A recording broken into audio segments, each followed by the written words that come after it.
Through the years, people have witnessed legendary championship reigns from Harley Race to Bull Nakano to Hiroshi Tanahashi to Samoa Joe to Kenta Kobashi to Io Shirai. All these legends in their own right have had prestigious championship reigns with excellent championships that have shaped the promotion around them and shaped the era the promotion was going through at the time.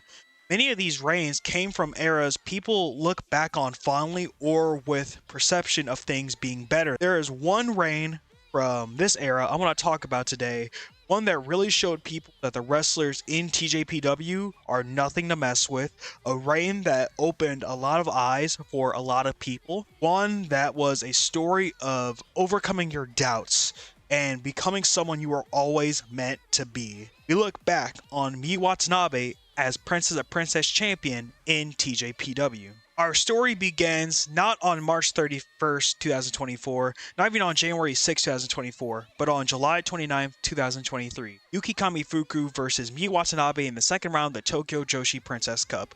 Kamiyu did what she did best and came through.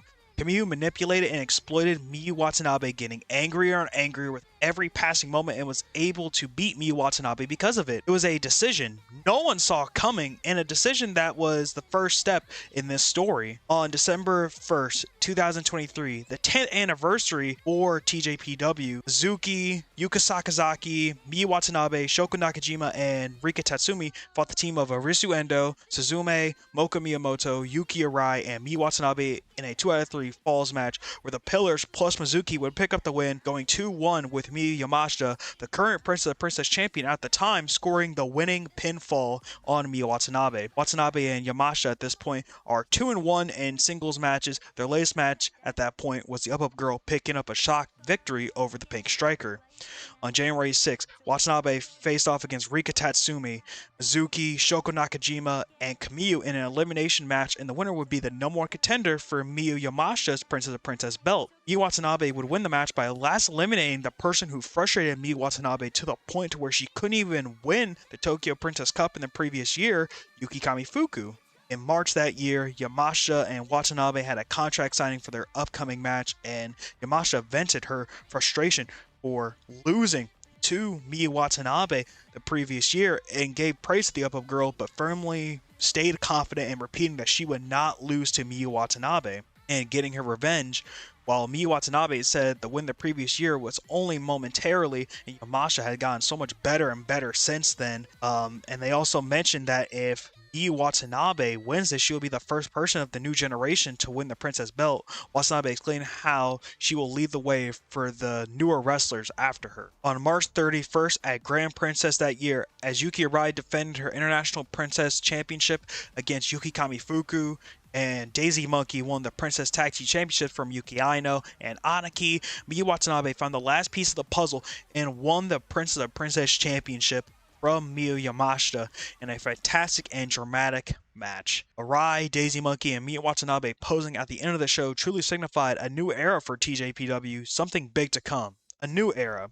The love era, as some people called it. In April, Miyu Watanabe got her first challenge in the 147cm Kaiju as at a live tour show where Shoko Nakajima teamed with Wakana Uehara and Himawari against Miyu Watanabe, Suzume, and Arisu Endo. Shoko Nakajima got the surprise pinfall win over the champion and challenged Miyu Watanabe after the match, where Miyu Watanabe accepted. Shoko Nakajima said in an interview after in the Princess Championship once again and beat Miyu Watanabe, as Miyu stayed a lot more prideful and said that a champion shouldn't be losing this soon into their reign and she will be training harder. Contract signing in late April saw Shoko Nakajima criticize the so-called new era of wrestlers holding belts, as she said she felt the same no matter who she was facing and felt as if they're all strong, and went on to praise Miyu Watanabe for being in the dojo so much, while Miyu Watanabe showed a lot of respect towards Shoko Nakajima and said Nakajima was very tough and would give it her best. The match later in May was one of the best matches TJPW has ever done, in my personal pick for the best match of 2024, as Shoko Nakajima and Miyu Watanabe fought in a contest of Shoko getting under Miyu's skin and outsmarting the champion at many turns. Shoko Nakajima was really giving her all to Miyu, but during the match, Miyu's confidence rose, and Shoko's walls weakened, which led to Shoko throwing her game plan out the window, eating a laser beam and a teardrop from Miyu Watanabe to secure the first defense. Miyu Watanabe showed a lot of excitement after she wanted TJPW to get bigger and bigger, and how this new era is for everyone, showing more respect to Nakajima while also saying she wants to keep feuding with her. Miyu also expressed wanting to face Rika Tatsumi and Mizuki later for the championship. Shoko Nakajima vented her frustration, showing respect, saying that she tried to break Miyu Watanabe's spirit, but she was very strong. Shoko saying that she wants to challenge again. Our next challenge comes in the form of Player 1, as it was announced that Vert Vixen was Miyu Watanabe's next challenger, and Miyu Watanabe wanted to make sure she secured the win against Vert Vixen as she debuted the Gorilla Clutch. Her match before Vert Vixen's title defense, she named Reverse Paradox. In the match with Vert, Miyu Watanabe came out with the win again to secure her second defense. Miyu Watanabe was in the ring with Rika Tatsumi, comes out and issues a challenge for Summer Sun Princess, which Miyu Watanabe accepts. Miyu said that Vert was a tough challenger, but can't focus too much on that, as a month from now she has to fight Rika Tatsumi in that match. Miyu Watanabe talked about losing to Rika Tatsumi twice and how she's never beaten Rika, and said that she wants to see how far she can go. Vert Vixen saying that this is not the last time you'll see her challenging for the belt. Rika Tatsumi being as crazy as ever, saying she wants to be as ripped as Miyu Watanabe and wants to have a top level battle against Miyu Watanabe, saying that she's her natural enemy since Rika has always beaten Miyu Watanabe. Miyu Watanabe saying in an interview before their championship match at the contract signing that Miyu Watanabe is confident and dangerous, but Rika can't even control herself, so the match will be interesting. Rika is claiming that she has nothing but confidence. Miyu Watanabe praising Rika Tatsumi, saying that Rika is a strategist, even if her strategies are out there, and was able to beat Miyu before. Miyu Watanabe says that she wants to kick off the best summer ever by doing her best against Rika Tatsumi. In a preview match, Rika Tatsumi taunted Miyu some more, saying that Miyu Watanabe is running away from her and would pull out all the stops to beat Miyu Watanabe, but Watanabe saying she wouldn't allow herself to be pushed around anymore. In the match, Rika was beating Miyu Watanabe all over Kuroken Hall and was laying in brutal attacks and submissions onto Miyu Watanabe. Miyu Watanabe, however, had a lot to prove against Rika Tatsumi and was able to come out with the win, not only securing defense number 3, but finally beating Rika Tatsumi. Miyu Watanabe expressing how she finally beat Rika Tatsumi, but wants to fight her more, while also winning many tag championships with her. Backstage, Miyu Watanabe exclaimed that she wants to be by Rika's side, and also saying she wants to go for a total Grand Slam and win the Tokyo Princess Cup that starts in a few days after this match. Rika Tatsumi was not happy, however, saying Daydream was done and Miyu Watanabe does not need her anymore. Miyu, upon hearing this news, was shocked, saying she still wants to team with Rika. Miyu Watanabe entered the Tokyo Princess Cup and made it to the second round by eliminating Arisu Endo, or being eliminated by Zara Zakher. The Princess Cup was eventually won by Ryo Mizunami, someone Miyu Watanabe, and actually no one in TJPW at this point has ever pinned or submitted. Aniki exclaimed her first ever TJPW match was against Miyu Watanabe, and how after winning the Princess Cup her motivation is through the roof and would take the Princess Championship and make a new page in TJPW history. Miyu Watanabe's confidence was again rocked and said Aniki was intimidating. For all that she has accomplished this year, she was ready to defend her title against Aniki. Miyu Watanabe and Aniki faced off after an incredible match that saw Aniki take a super teardrop, a power bomb, a batting hammer to the back of the head, and 3 teardrops. Miyu Watanabe became first person in TJPW history to pin Aniki and secure defense number 4. Miyu Watanabe went on the mic and said how tough the match was, and Aniki were, while also saying how much TJPW and the belts means to her and wants to see TJPW become bigger and bigger. Backstage, Miyu Watanabe talked about being anxious for the match since Aniki was so passionate and hyper, but this match was giving her more confidence in winning.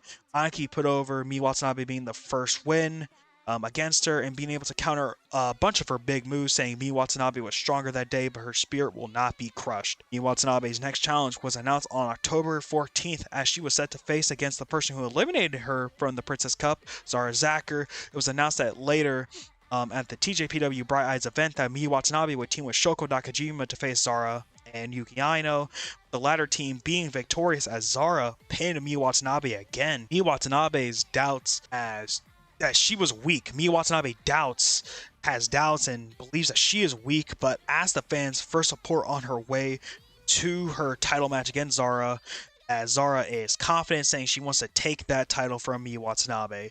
Miyu Watanabe and Zara faced off in November, and Miyu would finally pick up the win against Zara Zakher and secure defense number 5. Miyu Watanabe put over Zakher, saying that she has incredible momentum coming into the match, but Miyu Watanabe was able to get the win. Backstage, Miyu Watanabe again put over Zara, calling her talented, and says she wants to get to 10 defenses like Miyu Yamashita did back in 2018. Zara put over Miyu Watanabe while venting her frustrations about losing, while saying she'll be back at the TJPW 11th birthday show. Mizuki, Yappy, Arisu Endo, and Suzume defeated the team of the Up Girls, Raku, Shino, Uda, and Miyu Watanabe, and Mizuki called out Miyu Watanabe, saying that when she lost the belt, everyone else grew, and put over how cool Miyu Watanabe was for defeating all those people, saying Miyu Watanabe became a monster. Miyu Watanabe accepts the challenge, but says that she is a princess, not a monster, and set the date for January 4th. Backstage, Miyu Watanabe says she wants to face Mizuki, wanted to face her for a very long time, and once again saying that she is a princess, not a monster. Mizuki stayed confident and said she watched Miyu Watanabe and asked herself who could be the one to defeat Miyu, and believes she might be the only one, and once again calling Miyu Watanabe a monster. Miyu Watanabe and Mizuki met on the TJPW January 4th show main event. So many cool moments, and after an early match of the year contender, Mizuki came out with a win, defeating Miyu Watanabe, ending Miyu Watanabe's reign at 279 days, 5 defenses. Miyu Watanabe still never being Mizuki. Wow. What a reign, am I right? This reign became one of my favorite championship reigns of all time. There was a clear objective and a clear point and story each match was trying to tell. Miyu Watanabe getting over the mind games of Kamiyu. Miyu Watanabe being one of the only 3 people to take the Princess of Princess Championship away from Miyu Yamashita and ushering in a new era. Shoko Nakajima trying to play mind games with Miyu Watanabe and pretty much testing her in a big way in her first challenge. Miyu Watanabe trying to change up her strategy. She goes to face more wrestlers who she hasn't normally faced like all the time. Rika Tatsumi imposing her will, and Miyu finally trying to overcome her and being able to overcome her. Miyu Watanabe being the only obstacle between the undefeated Aniki and the Princess belt. Zara Zakher defeating Miyu Watanabe, which she was champion twice, and really shaking Miyu Watanabe's confidence. And the best part about this reign for me, besides like all the incredible matches and whatnot, the best part for me was it ended before it got old, so you still clamor for Miyu Watanabe to be Princess of Princess champion. And losing to someone she has never been before just makes it all that just so much more beautiful, because there's more objective now. This reign was about building up a new world beater as TJPW gets larger and larger, with one of the most hardworking and reliable workers in Miyu Watanabe. I showed many of my friends and a lot of my family the stuff Miyu Watanabe was doing. They were all impressed by her strength and how well she works. This reign really made a lot of people new fans of Miyu Watanabe and TJPW in general, seeing all the love for it just online and whatnot. It just really made me happy. And in general, it accomplished a goal with every single match, with nothing feeling contrived and nothing going on for too long. And this right here is the entire reign of Miyu Watanabe as your Princess of Princess champion. Thank you all so much for watching. Buy W and use code SlapViperLLC at checkout for 10% off your W order. Donate to my coffee below if you want. Like, comment, share, and subscribe. This is Quincy of SlapViperLLC, and I will talk to you all later. Take care.